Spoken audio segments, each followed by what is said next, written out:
Ladies and gentlemen, good evening and welcome back to our YouTube channel once again. And it is my hope and prayer that this video is actually going to find you guys in good health.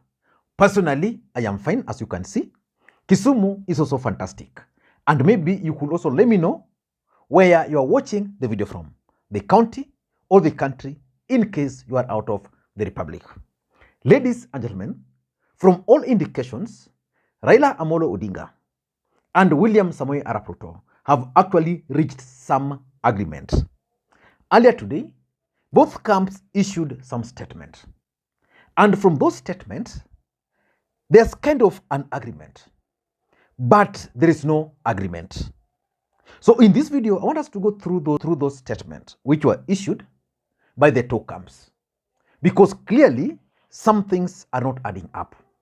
And for those who've been following this channel for a long time, just recently, I think 4 or 3 days ago, I opined on this platform that Raila Odinga must work extra hard to evade any trap which William Ruto was laying for him. And I advised him to be very careful with any agreement he was likely to enter with William Samoei Arap Ruto. And as a matter of fact, again, in case you've been following the politics of this country, clearly there have been serious foreign intervention on this matter. There is no way Raila Odinga could have invoked the name of Tanzanian President Samia Suluhu when she never stepped into this country. There is no way Raila Odinga would have invoked the name of Ramaphosa if indeed Ramaphosa never made some attempt. And as a matter of fact, earlier today, Julius Malema took on Raila Odinga over the situation in Kenya, probably because of Ramaphosa. And today, from Azimio's statement, it is clear that there was some foreign interventions. So I want us to go through these statements and try to dissect the meaning. But before we do that, in case you're watching this channel for the first time, please take a second or two. Click that subscribe button so that next time we produce a video like this, YouTube will automatically notify you. And to the subscribers, I want to continue thanking you guys for your continued support, because without that support, this channel cannot be where it is. And without any further ado, let us dive in. But before we do that, also allow me to thank the following people. I received their coffee earlier today. You can also support this channel by sending me a cup of coffee through the numbers you are seeing on your screen. A cup of coffee only goes for 200 bob, but you can do more. Thank you guys. Now let us dive in. Let us begin by going through this statement. The first statement we are going to go through, or do we go through them side by side? But I think it would be important to just go through them either side by side or by comparing. Let us begin by going through the first paragraph. From Azimio statement, it says, statements by Azimio la Umoja One Kenya Alliance Coalition Party.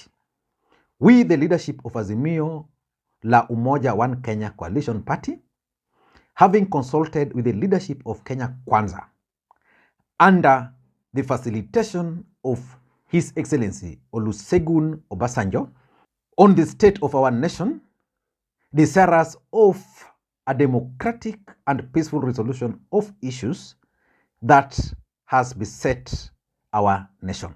Now let us end there. Let us go to the statement by Kenya Kwanza, how it's beginning. It says, we, the leadership of Azimio la Umoja One Kenya and Kenya Kwanza, having consulted on behalf of our nation. They are not clear on who. Desirous of a democratic and peaceable resolution of issues that beset our nation.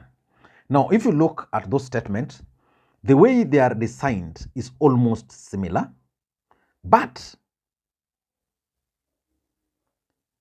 Kenya Kwanza's statement, which in my view I'm presuming was supposed to be a joint statement, has omitted the issue of Obasanjo.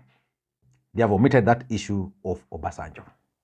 Why do you think Kenya Kwanza in their statement, because that statement by Kenya Kwanza was, in my view, was supposed to be a joint statement. Personally, I don't understand why they never issued a joint statement. If there was an agreement, then the statement would have been joint.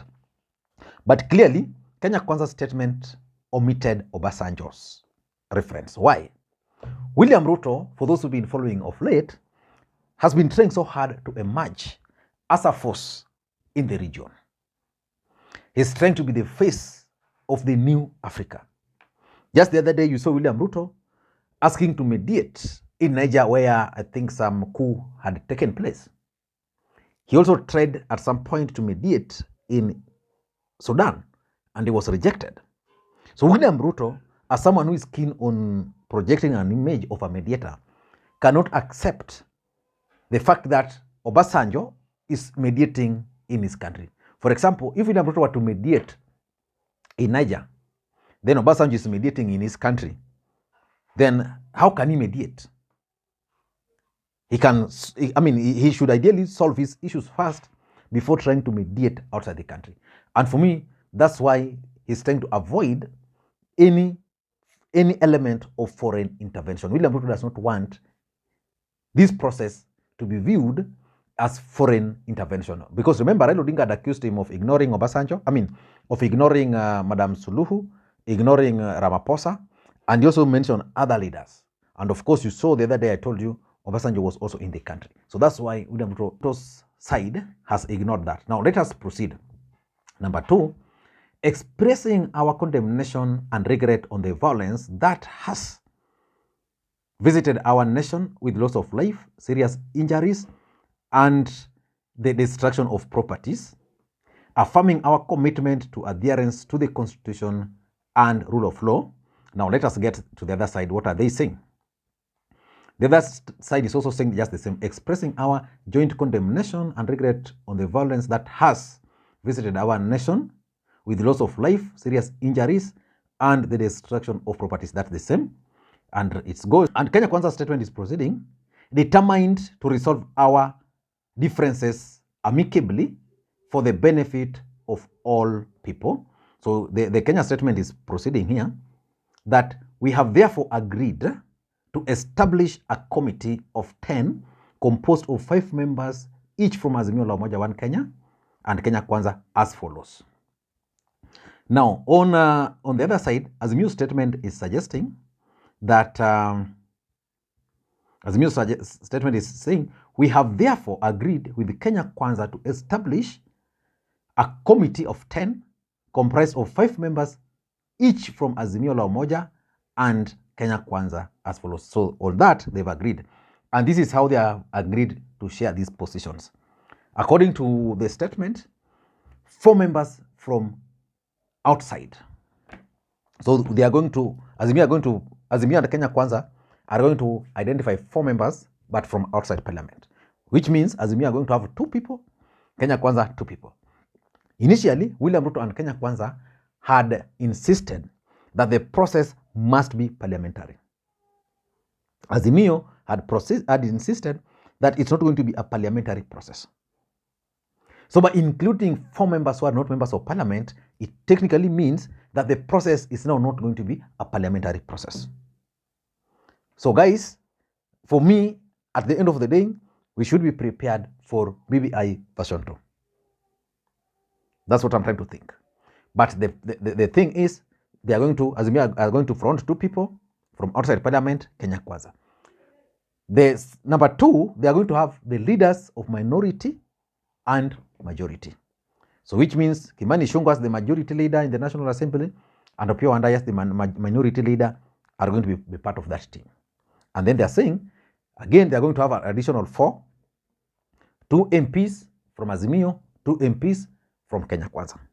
So on that, they are agreeing. And then, if you look at Azimio's statement, they are saying, that's the end of their statement. Azimio's statement is saying, further details on this initiative shall be communicated in the due course. And then it's signed. But Kenya Kwanza's statement is not ending there. Kenya Kwanza's statement is going further to identify issues of discussions, which Azimio are saying, for us, those issues we are going to discuss later. They are saying the first issue they are going to discuss is the reconstitution of IEBC. That's an issue which has always been there. The second issue is the implementation of the two-third gender rule. Of course, the issue of the two-third gender rule has been one of the issues we've been facing, and I think at some point, I think there's a ruling which which declared Parliament unconstitutional. The third issue which they're talking about here is the entrenchment of CDF. So basically, I think this one, nini wanatupia MPs. They want to bait MPs with this. In case it will go through Parliament, they'll vote for it. Then, interestingly, number 4, they're talking of the establishment and the entrenchment of the office of the leader of the opposition. For those who've been on this channel, I've always stated here severally and reminded you guys that the American government and the British government who placed William Ruto in office are not comfortable with William Ruto. So they have been trying so hard to create the office of the leader of the opposition, which will be fully funded with the research team to put government on toes, because they believe William Ruto is a dictator. So that one, I think they want to bait Azimio, and will also reinforce their argument outside there that all this mandamano was about the creation of the office. And then, interestingly, something which I'm not sure whether Azimio would have agreed to be part of the discussion. Embedment of the office of the Prime Cabinet Secretary. You know, the court ruled that the Chief Administrative Secretary positions were unconstitutional. The next office which the courts will declare unconstitutional is that of the office of the Prime Cabinet Secretary. So Kenya Kwanza wants to entrench this office through the back door. Why do you think they want to entrench this office?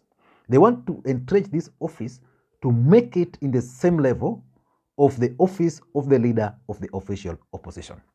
And they are saying, further, the parties agreed that the finance bill is sub judice and should be decided in court. Now, basically, by saying that the finance bill will not be discussed, and that's one of the issues which Azimio are putting on the table, they are telling Azimio that the cost of living is not going to be discussed. The truth of the matter is that that is the catch. The cost of living. There is no way Azimio should agree to any sitting with the Kenya Kwanza government if the issue of the finance bill is not going to be discussed. Kenya Kwanza are saying that this matter is now before court. It's fine. But the fact that this matter is before court cannot stop Parliament from amending, cannot stop this committee from discussing it. That is the truth of the matter. So if Azimio is serious, if Raila Odinga is serious, if Kenya Kwanza is serious, they must discuss the issue of cost of living. Why do you think Kenya Kwanza are not comfortable with the issue of cost of living? They want a propaganda that Azimio were only interested in power. So I expect Azimio to call for a press conference to disown this statement. And I think the reason why Opio and I didn't sign it is because of those issues. You can't have people demonstrating on the streets for that long, then you come with the issue, you come and discuss the office of the Prime Cabinet Secretary, someone who has earned salary for 8 months. You can't do that and then come and talk on the issue of CDF. Why? You can't go to the streets, lead street protest because you want people to implement gender rule. Those have been there with us.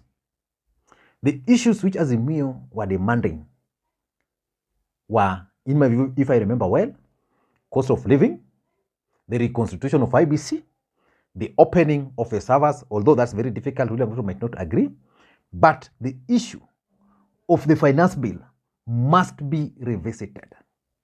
Otherwise, just like I advised Raila Odinga, you should forget about everything and then focus on 2027.